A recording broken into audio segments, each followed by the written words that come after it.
नमस्कार, मैं रफी और आप देख रहे हैं डीएनएन इंडिया। अजमेर में गणेश चतुर्थी आज हर्षोल्लास से मनाई जा रही है। इसी क्रम में आगरगेट स्थित गणेश मंदिर में विधायक वासुदेव देवनानी ने पूजा अर्चना कर भगवान का आशीर्वाद दिया और साथ ही देशवासियों के लिए मंगल कामना की। अजमेर शहर में गणेश चतुर्थी का पर्व हर्षोल्लास से मनाया जा रहा है। सुबह से ही शहर के गणेश मंदिरों में भक्तों की भारी भीड़ उमड़ रही है।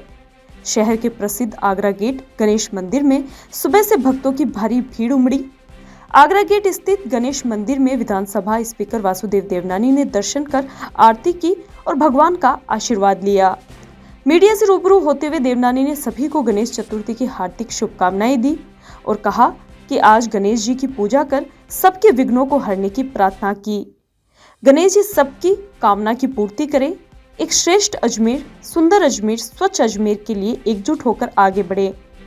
मंदिर के पंडित जी ने बताया कि आज गणेश चतुर्थी के पावन अवसर पर भगवान गणेश का सहस्त्र धारा के साथ ही पंचामृत से स्नान करवाया गया। भगवान को इत्र लगाकर नए वस्त्रों का धारण करवाया गया। नए परिधानों में भगवान गणेश भक्तों को मंत्र मुग्ध करते नजर आए। तत्पश्चात गणेश भगवान को लड्डुओं का भोग लगाया गया और फिर भक्तों को प्रसाद के रूप में उसका वितरण किया गया। पंडित जी ने बताया कि आस्था की इस कड़ी में एक कड़ी यह भी है कि भगवान को स्नान करवाए गए पंचामृत से कई तरह के रोगों का निवारण भी होता है। आज गणेश चतुर्थी के पावन पर्व की मैं अजमेर की जनता, प्रदेश की जनता को अपनी ओर से बहुत बहुत बधाई देता हूँ, शुभकामनाएं देता हूँ। यह पर्व सबके विघ्न हरे, उनके जीवन आगे सुशल बने, हम सब लोग स्वस्थ रहते हुए भगवान गणेश के आशीर्वाद से अपने जीवन को आगे बढ़ाएं, सुख समृद्धि आए, सबके विघ्न हरते हुए सबको आगे बढ़ाएं और साथ में हम सबको इतना आशीर्वाद दें कि अजमेर के विकास में आ रही बाधाएं वो सब दूर हो जाएं। हम सब लोग मिलकर के स्वस्थ अजमेर, सुंदर अजमेर और एक श्रेष्ठ अजमेर बनाने में सब लोग गणेश जी से आशीर्वाद लेते हुए आगे बढ़ें। ये मैं एक बार सबसे गणेश जी से प्रार्थना करता हूँ और आप सबको शुभकामनाएं। भगवान जी गणेश जी महाराज का सर्वप्रथम शहद से स्नान कराया। भगवान के जब भी कोई बालक होता है तो पीड़ा होती है, उसकी जलन होती है, तो सबसे पहले शहद लगाने से उनको ठंडक मिलती है। सबसे पहले शहद का स्नान कराया, फिर जल से स्नान कराया, फिर भगवान को पंचामृत स्नान, दूध दही घी शक्कर से स्नान करा करके, शुद्ध जल से स्नान करा करके और भगवान को इत्र से स्नान करा के नए वस्त्र धारण कराए। नए वस्त्र धारण करा के भगवान के मोक्ष माला पहनाई, भगवान को माला पहना के और भगवान के भोग लगा करके और भगवान की आरती करिए। और भगवान का जो पंचामृत था, उस पंचामृत से कई रोग शमन होते हैं। पहले हमारे माता पिता परिवार वाले हर महीने पंचामृत बनाते थे, हर महीने पंचामृत बनाते थे। अपने माता पिता हर महीने पंचामृत बनाते थे। वो पंचामृत का प्रसाद पीने से कई लोगों का शमन होता है। तो भगवान दूध दही के स्नान से भगवान श्री गणेश जी महाराज का अभिषेक किया गया, आरती की गई और उस पंचामृत को मिला के और अभिषेक। अजमेर के वार्ड 62 की इंदिरा कॉलोनी की विभिन्न गलियों में 18 लाख की लागत राशि से सड़क निर्माण के कार्य का शिलान्यास क्षेत्र के विधायक वासुदेव देवनानी ने विधिवत रूप से किया। इस कार्यक्रम में अजमेर शहर बीजेपी अध्यक्ष रमेश सोनी सहित कई जनप्रतिनिधि, पार्षद व क्षेत्रवासी मौजूद रहे।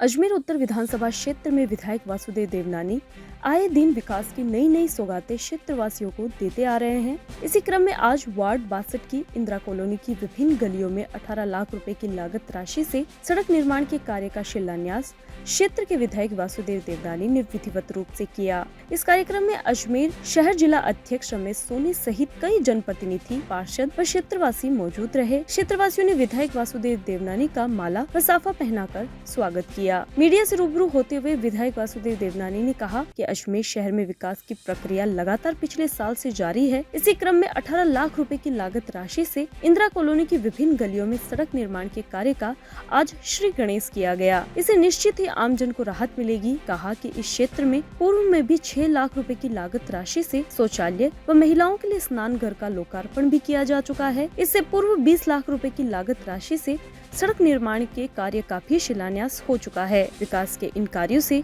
निश्चित क्षेत्र वासियों को विभिन्न समस्याओं से निजात मिलेगी। कहा, ये तो अभी शुरुआत है, धीरे धीरे विकास के कार्यों में वृद्धि देखने को मिलेगी। शहर में शिक्षा, चिकित्सा, सड़क नाले के निर्माण से विकास हो रहा है, जिसे नए नए आयाम स्थापित किए जा रहे हैं। लोगों की अपेक्षाओं पर खरा उतरने का देवनानी ने कहा कि मैं प्रयास करूंगा। अजमेर में विकास की प्रक्रिया तेजी से गत वर्ष भर से चल रही है और उसी कड़ी में आज यह इंदिरा कॉलोनी के अंदर 18 लाख की लागत से विभिन्न गलियों के निर्माण का श्री गणेश हुआ है। वो लगता है कि इससे काफी कुछ यहाँ के मतदाताओं को, रहवासियों को राहत मिलेगी। इसके पूर्व भी यहाँ पर एक शौचालय, महिलाओं का स्नाना घर की भी लोकार्पण हो गया, जिसपे लगभग 6 लाख की लागत से हुआ। उसके पहले 20 लाख की लागत से सड़क का निर्माण भी कराया है। मुझे लगता है कि अब ये कॉलोनी धीरे धीरे विकास की ओर बढ़ रही है। यहाँ के कार्यकर्ता, यहाँ का जन, वो काफी समय से इन परेशानियों से जूझ रहा है, उससे इनको निजात मिलेगी। यह तो अभी शुरुआत है, धीरे धीरे और भी आगे बढ़ेगी। और अजमेर में भी लगभग मैं सोचता हूँ कि करोड़ों की लागत से सड़कें बन रही हैं, नाले बन रहे हैं और नए नए आयाम भी हो रहे हैं। चिकित्सा सुविधाएं, शिक्षा सुविधाएं, सबका विस्तार हो रहा है। तो ये अजमेर नए अजमेर की ओर कदम बढ़ा रहा है। मुझे लगता है कि यह जो चुनाव के समय लोगों की अपेक्षाएं थी, उस पर खरा उतरने का प्रयास करूंगा। मैं सबको अपनी ओर से बहुत बहुत शुभकामनाएं देता हूँ। अजमेर शहर व ग्रामीण इलाकों में पेयजल व्यवस्था को सुचारू करवाने के लिए मानव अधिकार परिषद ने जिलाधीश लोकबंधु को ज्ञापन सौंपा। मानव अधिकार परिषद के पदाधिकारियों ने ज्ञापन सौंपकर जल्द से जल्द समस्या के निजात की मांग की। अजमेर शहर व ग्रामीण इलाकों में पेयजल व्यवस्था को सुचारू करवाने के लिए मानव अधिकार परिषद ने जिलाधीश लोकबंधु को ज्ञापन सौंपा। मानव अधिकार परिषद के पदाधिकारियों ने ज्ञापन सौंपकर जल्द से जल्द समस्या की निजात की मांग की और आमजन को राहत प्रदान करने की प्रशासन से गुहार लगाई। मानव अधिकार परिषद के अध्यक्ष शैलेश गुप्ता ने मीडिया से रूबरू होते हुए कहा कि बिसलपुर योजना के तहत अजमेर वासियों को पेयजल सुविधाएं उपलब्ध होनी है, परंतु अजमेर में लोगों के घरों में पानी 2 से 4 दिन के अंतराल में पहुंच रहा है। ग्रामीण क्षेत्र में ये अंतराल और बढ़ते हुए देखने को मिलता है। वही बताया कि पानी आने का कोई फिक्स टाइम नहीं है, साथ ही मात्र आधे घंटे तक पानी आता है और उसमें भी पानी का प्रवाह बेहद कम होता है, जिसकी वजह से लोगों के घरों में पानी की किल्लत देखने को मिल रही है। आमजन पानी की सप्लाई की समस्या से जूझ रहा है। आए दिन लोग प्रशासन से पानी की समस्या के निवारण की गुहार लगा रहे हैं। इसी के तहत आज मानव अधिकार परिषद की ओर से कलेक्टर को ज्ञापन सौंपा गया और 48 घंटे के अंतराल में कम से कम 1 से 2 घंटे तक पानी की सप्लाई की मांग की है।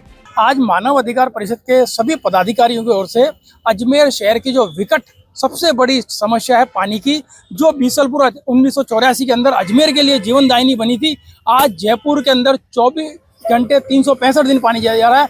परंतु अजमेर जो यहाँ पे पानी के लिए बीसलपुर बना था, वहाँ भी आज भी आप देख लो 4 से 5 दिन के अंदर पानी आ रहा है।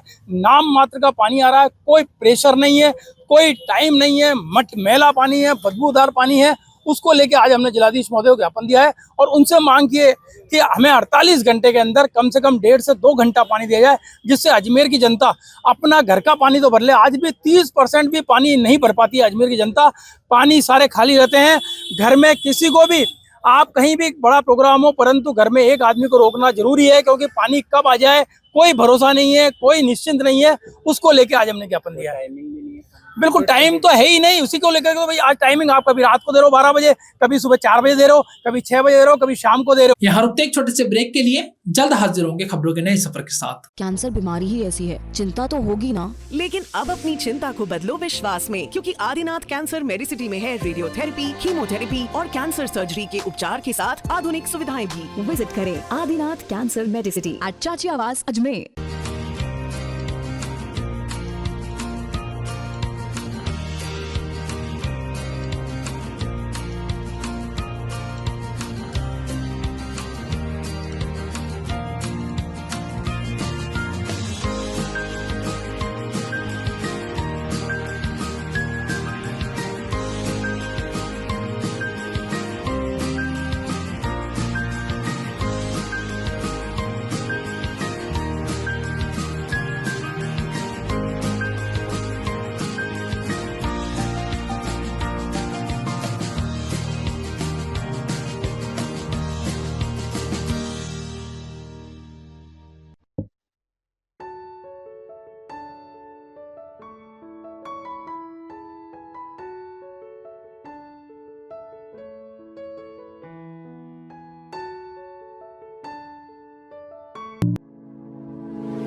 हजरत ख्वाजा गरीब नवाज रहमतुल्लाह अलैह की दरगाह में ईद मिलादुन नबी के लगे बैनर हटाए जाने पर दरगाह कमेटी और अंजुमन से ये जादगान आमने सामने हो गई।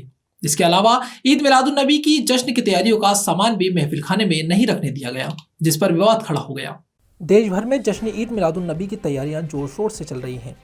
प्यारे नबी पाक के जन्मोत्सव पर मिलाद और जुलूस का आयोजन किया जाएगा, तो वहीं दूसरी तरफ अजमेर शरीफ दरगाह में ईद मिलादुन नबी के बैनर को लेकर एक विवाद खड़ा हो गया। हजरत ख्वाजा गरीब नवाज रहमतुल्लाह अलैह की दरगाह में ईद मिलादुन नबी के लगे बैनर हटाए जाने पर दरगाह कमेटी और अंजुमन सैयद जादगान आमने सामने हो गई। बात यूँ हुई कि अंजुमन सैयद जादगान ने दरगाह की शाहजहानी मस्जिद के चारों तरफ जश्न ईद मिलादुन नबी के बैनर बनवा दिए। इन बैनरों को दरगाह कमेटी कर्मचारियों ने हटा दिया। इसी बात को लेकर दरगाह के खुद्दाम ख्वाजा में नाराजगी फैल गई और विवाद उत्पन्न हो गया। अंजुमन सैयद जादगान खुद्दाम ख्वाजा के मेंबर सैयद असलम हुसैन चिश्ती ने बताया कि दरगाह कमेटी के नाजिम मोहम्मद बिलाल खान और असिस्टेंट नाजिम मोहम्मद आदिल के खिलाफ सीओ दरगाह पुलिस थाना को लेटर भी दिया गया है, जिसमें लिखा है कि दरगाह कमेटी पुलिस और खुद्दाम ख्वाजा के बीच विवाद पैदा करना चाहती है। इसके अलावा ईद मिलादुन नबी के जश्न की तैयारियों का सामान भी महफिल खाने में नहीं रखने दिया गया। लेटर में लिखा गया कि दरगाह कमेटी इस तरह की हरकतों से अकीदतमंदों की धार्मिक भावनाओं को आहत कर ठेस पहुँचा रही है। अंजुमन ने साफ किया कि अगर इस मसले को लेकर दरगाह में कोई भी धार्मिक विवाद फैलता है तो उसकी समस्त जिम्मेदारी दरगाह नाजिम और असिस्टेंट नाजिम की होगी।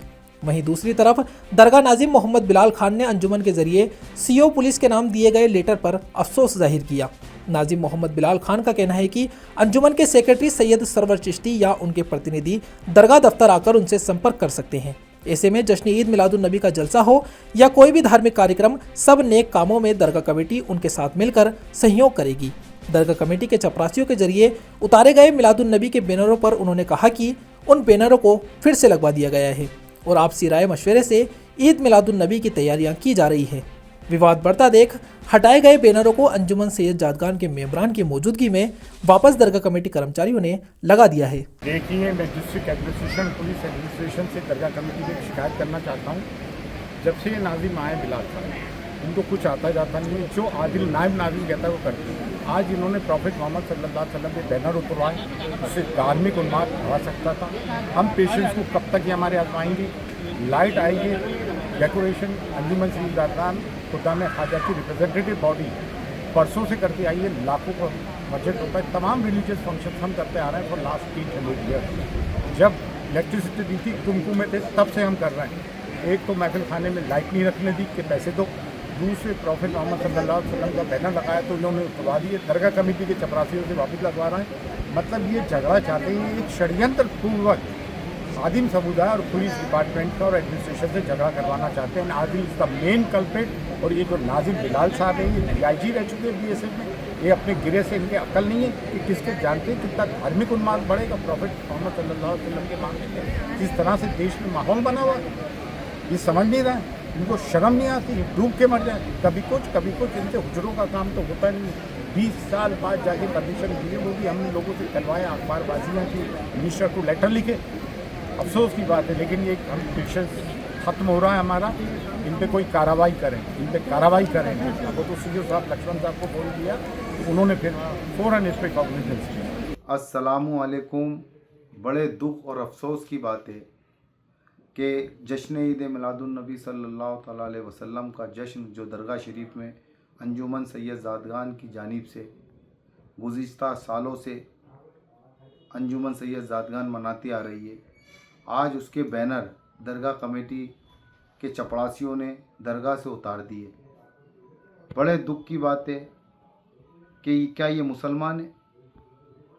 हुजूर के नाम पर ऊर मलका फरिश्ते सर झुका के खड़े हो जाते हैं। एक मुसलमान तो ये हरकत नहीं कर सकता। जब जुलूस निकलता है तो हमारे नॉन मुस्लिम भाई सबीले लगाते हैं, मिठाइयाँ बांटते हैं। ये मुसलमान है कि इन्होंने हुजूर के नाम के बैनर उतार दिए। ये नाजिम साहब ये फ़ौज में रहा है, ये मुसलमान है, इन्होंने ये हरकत करी है। बड़े शर्म की बात है। कई सालों से लाइट का सामान महफिल खाने में रखा जाता है, आज ये उसके पैसे मांग रहा है। इन्हें शर्म नहीं आ रही है कि ये किसका जश्न ईद मिलादुन नबी मनाया जा रहा और ये कितना बड़ा साल है, 1500वां साल है हुजूर के जश्न का। उस जश्न में ये इस तरह की हरकतें कर रहा है और ये अपने आप को मुसलमान कह रहा है और ये सारी फितरत मोहम्मद आदिल असिस्टेंट नाजिम करा रहा है। क्योंकि नाजिम साहब कोई बात की परमिशन देते हैं, यस करते हैं, उसके बाद आदिल उन्हें भड़काता और वो उसकी भड़काई में आते हैं और ये सारी हरकत आदिल द्वारा कराई जा रही है दरगाह शरीफ के अंदर। बड़े दुख की बात है, अगर नाजिम साहब आदिल पे एक्शन नहीं लेंगे तो बहुत बहुत कुछ होगा यहाँ पर। आदिल के द्वारा आदिल ने दरगाह शरीफ को बहुत बदनाम कर दिया। हमेशा इसी आदमी की वजह से कोई ना कोई कंट्रोवर्सी। अजमेर के केसरगंज स्थित पार्श्वनाथ दिगंबर जायसवाल जैन मंदिर कमेटी के चुनाव में देर रात विवाद उत्पन्न हो गया। 19 समाज बंधुओं ने कोर्ट आदेश के बावजूद वोट डालने से वंचित किए जाने का आरोप लगाया। अजमेर के केसरगंज स्थित पार्श्वनाथ दिगंबर जायसवाल जैन मंदिर कमेटी के चुनाव में देर रात विवाद उत्पन्न हो गया। 19 समाज बंधुओं ने कोर्ट आदेश के बावजूद वोट डालने से वंचित किए जाने का आरोप लगाया है। दीपक ने बताया कि कमेटी ने अंतर्जातीय विवाह का हवाला देकर उन्हें वोटिंग अधिकार नहीं देने की बात कही। वोटिंग अधिकार के लिए समाज बंधुओं ने कमेटी को लीगल नोटिस भी भेजा था। इसके बाद कोर्ट में याचिका दाखिल की गई, जिस पर कोर्ट ने वोटिंग अधिकार का आदेश दिया। कोर्ट ने 26 अगस्त को 19 लोगों को वोट देने का अधिकार प्रदान किया। आदेश की जानकारी चुनाव अधिकारी को समय रहते दे दी गई, लेकिन धर्मशाला में ताले लगा दिए गए। वोट डालने पहुंचे लोग धर्मशाला के बाहर ताले लगे होने के कारण मतदान नहीं कर सके। इसको लेकर लोगों में रोष व्याप्त है। श्री 1008 पार्श्वनाथ दिगंबर जायसवाल जैन कमेटी के आज चुनाव थे 26/8/2025 को। मैंने इनको 12/8/2025 को कहा, एक एप्लीकेशन दी, मौखिक एप्लीकेशन में इनके कार्यालय में बोलने आए कि साहब हमारे को चुनाव का अधिकार दिया जाए। हमारे 93 से 95 लोग इन्होंने हमारे को कहा कि भाई आपने अंतर्जातीय विवाह कर रखा है तो आपको वोटिंग का अधिकार नहीं है।